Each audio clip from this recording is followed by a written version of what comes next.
जय माँ दुर्गे। दुर्गा सप्तशती दूसरा अध्याय। ओम मध्यम चरित्र के विष्णु ऋषि महालक्ष्मी देवता ओषणी छंद शाकांभरी शक्ति दुर्गा बीज वायु तत्व और यजुर्वेद स्वरूप है। श्री महालक्ष्मी की प्रसन्नता के लिए मध्यम चरित्र के पाठ में इसका विनियोग है। मैं कमल के आसन पर बैठी हुई प्रसन्न मुख वाली महिषासुर मर्दनी भगवती महालक्ष्मी का भजन करता हूँ, जो अपने हाथों में अक्षमाला, फरसा, गदा, बाण, वज्र, पद्म, धनुष, कुंडिका, दंड, शक्ति, खड्ग, ढाल, शंख, घंटा, मधुपात, शूल, पास और चक्र धारण करती हैं। ऋषि कहते हैं कि पूर्व काल में देवताओं और असुरों में पूरे 100 वर्षों तक घोर संग्राम हुआ था। उसमें असुरों का स्वामी महिषासुर था और देवताओं के नायक इंद्र थे। उस युद्ध में देवताओं की सेना महाबली असुरों से परास्त हो गई। संपूर्ण देवताओं को जीतकर महिषासुर इंद्र बन बैठा। तब पराजित देवता प्रजापति ब्रह्मा जी को आगे करके उस स्थान पर गए जहां भगवान शंकर और विष्णु विराजमान थे। देवताओं ने महिषासुर के पराक्रम तथा अपनी पराजय का यथावत वृतांत उन दोनों देवसरों से विस्तार पूर्वक कह सुनाया। वे बोले, भगवान, महिषासुर, सूर, इंद्र, अग्नि, वायु, चंद्रमा, यम, वरुण तथा अन्य देवताओं के भी अधिकार छीनकर स्वयं ही सबका अधिष्ठाता बना बैठा है। उस दुरात्मा महेश ने समस्त देवताओं को स्वर्ग से निकाल दिया है। अब वे मनुष्यों की भांति पृथ्वी पर विचरते हैं। दैत्यों की यह सारी करतूत हमने आप लोगों से कह सुनाई। अब हम आपकी ही शरण में आए हैं। उसके वध का कोई उपाय सोचिए। इस प्रकार देवताओं के वचन सुनकर भगवान विष्णु और शिव ने दैत्यों पर बड़ा क्रोध किया। उनकी भौहें तन गईं और मुंह टेढ़ा हो गया। तब अत्यंत कोप में भरे हुए चक्रपाणी से विष्णु के मुख से एक महान तेज प्रकट हुआ। इसी प्रकार ब्रह्मा, शंकर तथा इंद्र आदि अन्य देवताओं के शरीर से भी बड़ा भारी तेज निकला। वह सब मिलकर एक हो गया। महान तेज का वह पुंज जा ज्वलमान पर्वत सा जान पड़ा। देवताओं ने देखा, वहां उसकी ज्वालाएं संपूर्ण दिशाओं में व्याप्त हो रही थी। संपूर्ण देवताओं के शरीर से प्रकट हुए उस तेज की कहीं तुलना नहीं थी। एकत्रित होने पर वह एक नारी के रूप में परिणित हो गया और अपने प्रकाश से तीनों लोकों में व्याप्त जान पड़ा। भगवान शंकर का जो तेज था, उससे उस देवी का मुख प्रकट हुआ। यमराज के तेज से उसके सिर में बाल निकल आए। श्री विष्णु भगवान के तेज से उसकी भुजाएं उत्पन्न हुई। चंद्रमा के तेज से दोनों स्तरों का और इंद्र के तेज से मध्य भाग का प्रादुर्भाव हुआ। वरुण के तेज से जंघा और पिडली तथा पृथ्वी के तेज से नितंब भाग प्रकट हुआ। ब्रह्मा के तेज से दोनों चरण और सूर्य के तेज से उसकी अंगुलियां हुई। वसुओं के तेज से हाथों की अंगुलियां और कुबेर के तेज से नासिका प्रकट हुई। उस देवी के दांत प्रजापति के तेज से और तीनों नेत्र अग्नि के तेज से प्रकट हुए थे। उसकी भौहें संध्या के और कान वायु के तेज से उत्पन्न हुए थे। इसी प्रकार ज्ञान देवताओं के तेज से भी उस कल्याणमयी देवी का आविर्भाव हुआ। तदंतर समस्त देवताओं के तेज पुंज से प्रकट हुई देवी को देखकर महिषासुर के सताए हुए देवता बहुत प्रसन्न हुए।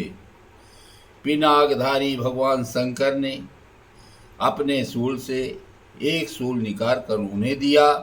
फिर भगवान विष्णु ने भी अपने चक्र से चक्र उत्पन्न करके भगवती को अर्पण किया। वरुण ने भी शंख भेंट किया। अग्नि ने उन्हें शक्ति दी और वायु ने धनुष तथा बाण से भरे हुए 2 तरकस प्रदान किए। सहस्त्र नेत्रों वाले देवराज इंद्र ने अपने वज्र से वज्र उत्पन्न करके दिया और ऐरावत हाथी से उतार कर 1 घंटा भी प्रदान किया।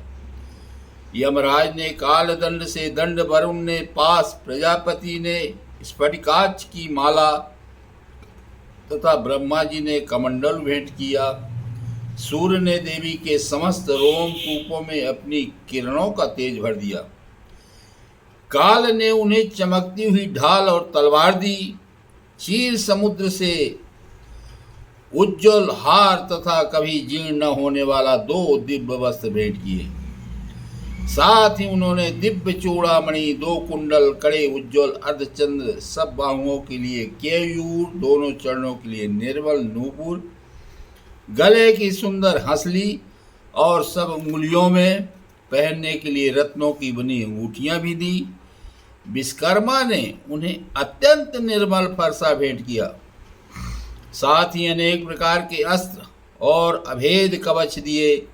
इनके सिवा मस्तक और वक्ष स्थल पर धारण करने के लिए कभी न कुमलाने वाले कमलों की मालाएं दी। जलधि ने उन्हें सुंदर कमल का फूल भेंट किया।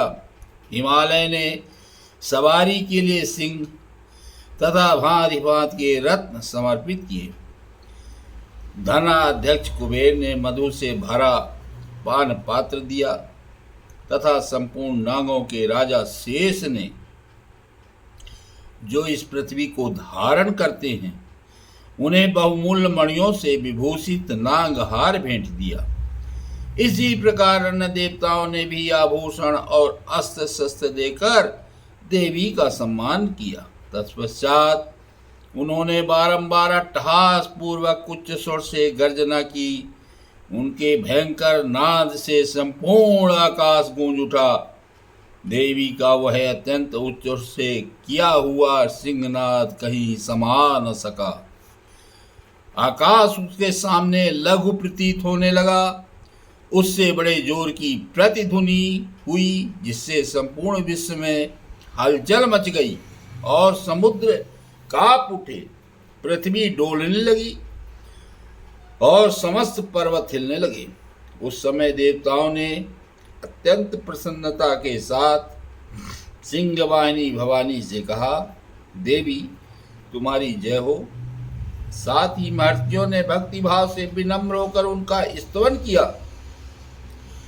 सब संपूर्ण त्रिलोकी को क्षोभग्रस्त देख दैत्यगण अपनी समस्त सेना को कवच आदि से सुसज्जित कर हाथों में हथियार ले सहसा उठकर खड़े हो गए। उस समय महिषासुर ने बड़े क्रोध में आकर कहा, आहा यह क्या हो रहा है। फिर वह संपूर्ण असुरों से घिरकर उस सिंहनाद की ओर लक्ष्य करके दौड़ा और आगे पहुंचकर उसने देवी को देखा, जो अपनी प्रभा से तीनों लोकों को प्रकाशित कर रही थी। उनके चरणों के भार से पृथ्वी दबी जा रही थी। माथे के मुकुट से आकाश में रेखा सी खींच रही थी तथा वे अपने धनुष की टंकार से 7 पातालों को क्षुब्ध किए देती थी। देवी अपनी हजारों भुजाओं से संपूर्ण दिशाओं को आच्छादित करके खड़ी थी। तदंतर उनके साथ दैत्यों का युद्ध छिड़ गया। नाना प्रकार के अस्त्र शस्त्रों के प्रहार से संपूर्ण दिशाएं उद्भासित होने लगी। चिछुर नामक महान असुर महिषासुर का सेना नायक था। वह देवी के साथ युद्ध करने लगा। अन्य दैत्यों की चतुरंगिनी सेना साथ लेकर चामर भी लड़ने लगा। 60,000 रथियों के साथ आकर उदग्र नामक महादैत्य ने लोहा लिया। 1 करोड़ रथियों को साथ लेकर महाहनु नामक दैत्य युद्ध करने लगा, जिसके रोए तलवार के समान तीखे थे। वह असिलोमा नाम का महादैत्य 5 करोड़ रथी सैनिकों सहित युद्ध में आ डटा। 60 लाख रथियों से घिरा हुआ बास्कल नामक दैत्य भी उस युद्ध में लड़ने लगा। परिवारित नामक राक्षस हाथी सवार और घुड़सवारों के अनेक दलों तथा 1 करोड़ रथियों की सेना लेकर युद्ध करने लगा। बिडाल नामक दैत्य 5 अरब रथियों से घिरकर लोहा लेने लगा। इसके अतिरिक्त और भी हजारों महादैत्य रथ, हाथी और घोड़ों की सेना साथ लेकर वहां देवी के साथ युद्ध करने लगे। स्वयं महिषासुर उस रणभूमि में कोटि कोटि सहस्त्र रथ, हाथी और घोड़ों की सेना से घिरा हुआ खड़ा था। वे दैत्य देवी के साथ तोमर, भिंदी, पाल, शक्ति, मूसल, खड्ग, परशु और पट्टिस आदि अस्त्र शस्त्रों का प्रहार करते हुए युद्ध कर रहे थे। कुछ दैत्यों ने उन पर शक्ति का प्रहार किया, कुछ लोगों ने पास फेंके तथा कुछ दूसरे दैत्यों ने खड्ग प्रहार करके देवी को मार डालने का उद्योग किया। देवी ने भी क्रोध में भरकर खेल खेल में ही अपने अस्त्र शस्त्रों की वर्षा करके दैत्यों के वे समस्त अस्त्र शस्त्र काट डाले। उनके मुख पर परिश्रम या थकावट का रंग मात्र भी चिन्ह नहीं था। देवता और ऋषि उनकी स्तुति करते थे और वे भगवती परमेश्वरी दैत्यों के शरीर पर अस्त्र शस्त्रों की वर्षा करती रही। देवी का वाहन सिंह भी क्रोध में भरकर गर्दन के बालों को हिलाता हुआ असुरों की सेना में इस प्रकार विचरने लगा, मानो वनों में दावानल फैल रहा हो। रणभूमि में दैत्यों के साथ युद्ध करती हुई अंबिका देवी ने जितने निश्वास छोड़े वे सभी तत्काल सैकड़ों हजारों गणों के रूप में प्रकट हो गए। परशु, भिंदी, पाल, खड्ग तथा पट्टिस आदि अस्त्रों द्वारा असुरों का सामना करने लगी। देवी की शक्ति से बड़े हुए वे गण असुरों का नाश करते हुए नगाड़ा और शंख आदि बाजे बजाने लगे। उस संग्राम महोत्सव में कितने ही गण मृदंग बजा रहे थे। तदंतर देवी ने त्रिशूल से, गदा से, शक्ति की वर्षा से और खड्ग आदि से सैकड़ों महादैत्यों का संहार कर डाला। कितनों को घंटों के भयंकर नाद से मूर्छित करके मार गिराया। बहुतेरे दैत्यों को पास से बांधकर धरती पर घसीटा। कितने ही दैत्य उनकी तीखी तलवार की मार से दो दो टुकड़े हो गए। कितने ही गदा की चोट से घायल ही धरती पर सो गए। कितने ही मूसल की मार से अत्यंत आहत होकर रक्त बमन करने लगे। कुछ दैत्य सूल से छाती फट जाने के कारण पृथ्वी पर ढेर हो गए। उस रंगागढ़ में बाण समूहों की वृष्टि से कितने ही असुरों का कमर टूट गई। बाज की तरह झपटने वाले देव पीड़क दैत्यगण अपने प्राणों से हाथ धोने लगे। किन्हीं की बाहें छिन्न भिन्न हो गईं, कितनों की गर्दनें कट गईं, कितने ही दैत्यों के मस्तक कटकर गिरने लगे। कुछ लोगों के शरीर मध्य भाग में ही विलीन हो गए। कितने ही महादैत्य जांघें कट जाने से पृथ्वी पर गिर पड़े। कितनों को ही देवी ने एक बांह, एक पैर और एक नेत्र वाले करके 2 टुकड़ों में चीर डाला।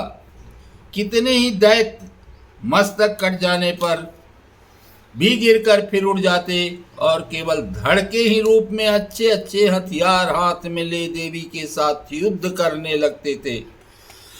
दूसरे कबंध युद्ध के बाजों की लय पर नाचते थे। कितने ही बिना सिर के धड़ हाथों में खड्ग, शक्ति और रिष्टि लिए दौड़ते थे तथा दूसरे दूसरे महादैत्य ठहरो ठहरो यह कहते हुए देवी को युद्ध के लिए ललकारते थे। जहाँ वह घोर संग्राम हुआ था, वहाँ की धरती देवी के गिराए हुए रथ, हाथी, घोड़े और असुरों की लाशों से ऐसी पट गई कि वहाँ चलना फिरना संभव हो गया था। दैत्यों की सेना में हाथी, घोड़े और असुरों के शरीर से इतनी अधिक मात्रा में रक्तपात हुआ था कि थोड़ी ही देर में वहाँ खून की बड़ी बड़ी नदियाँ बहने लगी। जगदम्बा ने असुरों की विशाल सेना को क्षण भर में नष्ट कर दिया। ठीक उसी तरह जैसे तृण, घास और काठ के, लकड़ी के भारी ढेर को आग कुछ ही क्षणों में भस्म कर देती है, और वहां सिंह भी गर्दन के बालों को हिला हिलाकर जोर जोर से गर्जना करता हुआ दैत्यों के शरीर से मानो उनके प्राण चुने लेता था। वहां देवी के गणों ने भी उन महादैत्यों के साथ ऐसा युद्ध किया जिससे आकाश में खड़े हुए देवतागण उन पर बहुत संतुष्ट हुए और फूल बरसाने लगे। दूसरा अध्याय पूरा हुआ।